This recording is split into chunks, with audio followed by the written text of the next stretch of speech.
Never slow up, no I don't take shit. I got no love for the fakeness. If you wanna play tough and wanna hate this, I'll always show up. I don't ever slow up, no I don't take shit. I got no love for the fakeness. If you wanna play tough and wanna hate this, I'll always show up and make a statement. I don't ever slow up, no I don't take shit. I got no love for the fakeness. If you wanna play tough and wanna hate this, I'll always show up and make a statement.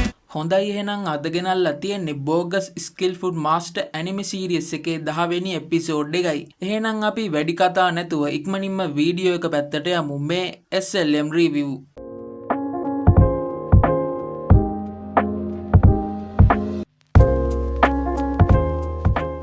ඉතින් ලීනා සහ ඩ්‍රැතේනා ඇවිදන් යන්න ගන්නවා.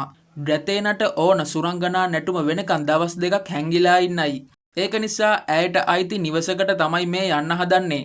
ලීනා හැබැයි මෙතනට ආවේ ශුද්ධ වූ සහෝදරියට ඩ්‍රැතේනා එක්ක තියෙන සම්බන්ධය දැනගන්නයි. ඩ්‍රැතේනාව ලීනා බේරගත්ත නිසා ලීනා කියන ඕනම දෙයක් ඇය කරන්න කැමති වෙනවා. ලීනා සහ ඩ්‍රැතේනාව දැක්ක ළමයි දෙන්නෙකුත් මෙතනට දුවගෙන එනවා. ඔවුන් මෙතනට ඇවිල්ලා තින්නේ ලීනා සහ ඩ්‍රැතේනා ඇදන් ඉන්න ඇඳුම් දැකලයි. හැබැයි ඔවුන්ගේ දෙමව්පියෝ ඇවිත් මේ ළමයින්ව අරගෙන යනවා. මොකද ඔවුන් දන්නවා මේ ඉන්නේ ඩ්‍රැතේනා කියලා. ඒක නිසා ඩ්‍රැතේනා සහ ලීනා මෙතනින් ඇවිදගෙන ඉස්සරහට යනවා. එතකොටම මෙතනට රාක්ෂියෝ වගේක් ඇවිත් පහර දෙන්න ගන්නවා. ලීනා ඒක නිසා මේ රාක්ෂයන්ට පහර දෙනවා. ඩ්‍රැතේනට නම් හිතාගන්න බෑ සුරංගනා ගල තියෙනකොට රාක්ෂියෝ ආවේ කොහොමද කියලා. කොහොම හරි ළමයෙක්ට රාක්ෂියෙක් පහර දෙන්න ගන්නවා. ඒකත් එක්ක ඩ්‍රැතේනා ඇයගේ බලයෙන් ලීනා මරපු රාක්ෂයව පාලනයට අරන් ළමයව බේර ගන්නවා. නගර මිනිස්සු නම් හිතන්නේ ඩ්‍රැතේනා ඔවුන් වෙනුවෙන් සටන් කරනවා කියලයි. ලීනා මෙතනදී දකිනවා පුංචි යුනිකෝන් කෙනෙක් මිනිසුන්ව ආරක්ෂා කරනවා කියලා. නමුත් මේ රාක්ෂයා යුනිකෝන්ට පහර දෙනවා. ලීනා එක නිසා රාක්ෂයාට පහර දීලා යුනිකෝන්ව බේර ගන්නවා. හැබැයි එතකොටම තවත් රාක්ෂයෙක් ලීනාට පහර දෙන්න එනවා. මේක දැක්ක ඩ්‍රැතේනා රාක්ෂයෙක්ව කැඳවලා මේ රාක්ෂයාට පහර දීලා ලීනාව බේර ගන්නවා. ඩ්‍රැතේනා නම් ලීනාට කියන්නේ ඔයා තව පොඩ්ඩෙන් මැරෙනවා කියලයි. ලීනා නම් මේකට කියන්නේ මට පුළුවන් ඕනම කෙනෙක්ව මම බේර ගන්නවා කියලයි. ඩ්‍රැතේනත්තටම හිතන්නේ ලීනාට හොඳ හැකියාවක් තියෙනවා කියලයි. හැබැයි ලීනා නම් ඩ්‍රැතේනට කියන්නේ ඔයා ඔයාගේ හැකියාවෙන් මිනිසුන්ව බේරගත්ත කියලයි. මොවුන්ට නම් හිතාගන්න බෑ මේ පුංචි සතා කවුද කියලා. ඒ වගේම මේ පුංචි සතා ඩ්‍රැතේනගේ පැත්ත හැරිලා කෑ ගහන්න ගන්නවා. බැලුවාම පිටිපස්සේ විශාල කළු මීදුමක් තියෙනවා. මේ මීදුම ඇතුලෙන් විශාල රාක්ෂයෙක් එළියට එන්න ගන්නවා. මේ රාක්ෂයා මිනිසුන්ට පහර දෙනවත් එක්කම යුවාන් නැවිත් වැල් වලින් මේ රාක්ෂයව විනාශ කරනවා.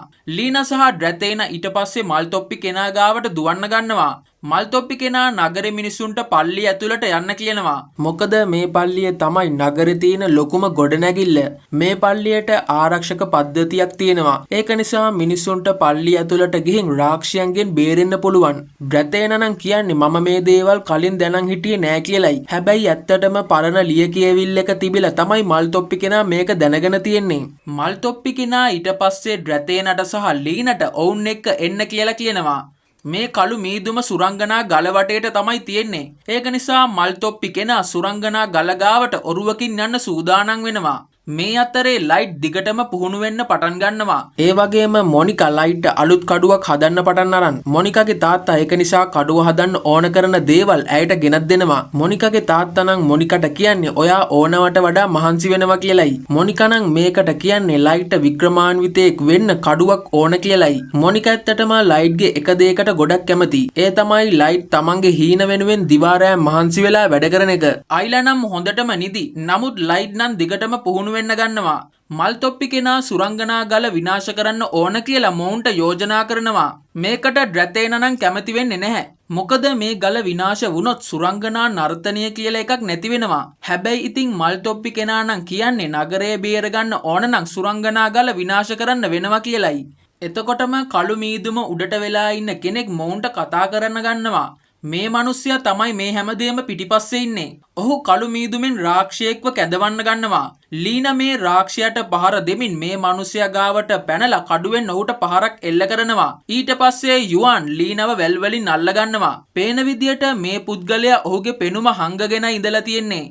මොහුගේ නම වෙන්නේ ආගෝස්. ආගෝස් ඊට පස්සේ රාක්ෂයෝ ලවා මොවුන්ට පහර දෙන්න ගන්නවා.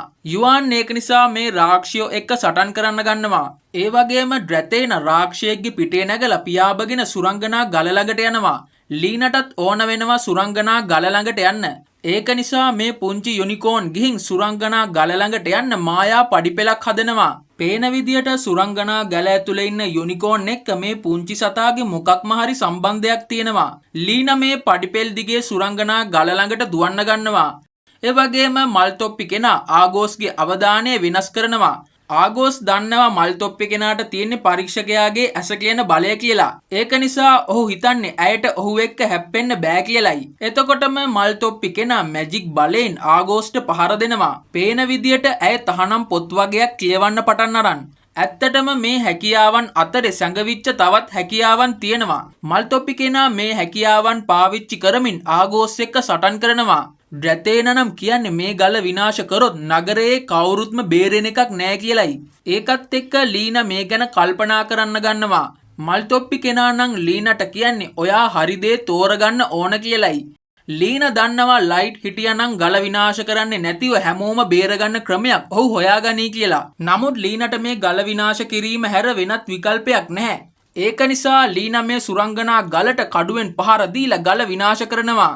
ආගෝස් නම් හිතුවේ නෑ මොවුන් සුරංගනා ගල විනාශ කරයි කියලා. ඒක නිසා ආගෝස් විශාල ගේට්ටුවක් නිර්මාණය කරනවා.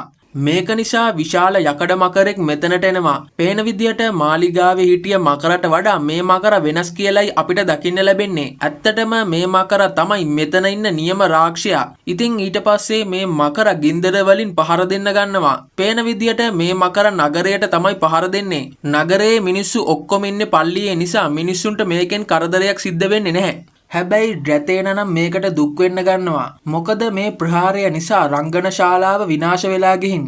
ඒකත් එක්ක ඩ්‍රැතේනගේ සියලුම බලාපොරොත්තු නැති වෙලා යනවා. ආගෝස් නම් මේකට හොඳටම hina වෙන්න ගන්නවා. ඇත්තටම ඔහුට ඕන මේ නගරේ වගේම නගර මිනිස්සු සේරම ලව විනාශ කරලා දාන්නයි. ඒක නිසා තමයි ඔහු යකඩ මකරව කැඳෙව්වේ. ඩ්‍රැතේනට නම් හිතාගන්න බෑ මේ මකරව මරන්නේ කොහොමද කියලා. මොකද මේ මකරට කිසිම ආයුධයකින් හානියක් සිද්ධ වෙන්නේ නැහැ. ඒ වගේම ලීනටත් හිතාගන්න බෑ දැන් මොකද්ද කරන්න ඕන කියලා. එතකොටම ලීනට ලයිට්ව මතක් වෙන්න ගන්නවා. ලයිට් කියන්නේ කිසිම දෙයක් ලේසියෙන් අතහරින්නේ නැති කෙනෙක්. ඒක නිසා ලීන අපි දෙන්න එකතු වෙලා නගරේ බේර ගමු කියලා ඩ්‍රැතේනට අත දික් කරන්න ගන්නවා. ඩ්‍රැතේනා මෙතනදී දකිනවා ලීනගේ අත පවා වෙවුලනවා කියලා. ඩ්‍රැතේන ඒක නිසා ලීන සමග එකතු වෙලා සටන් කරන්න තීරණය කරනවා. ඉතින් මෙන්න මේ විදියට තමයි අද වීඩියෝ එක ඉවර වෙන්නේ. එහෙනම් තවත් අලුත් වීඩියෝ එකකින් නැවත හමු වෙමු.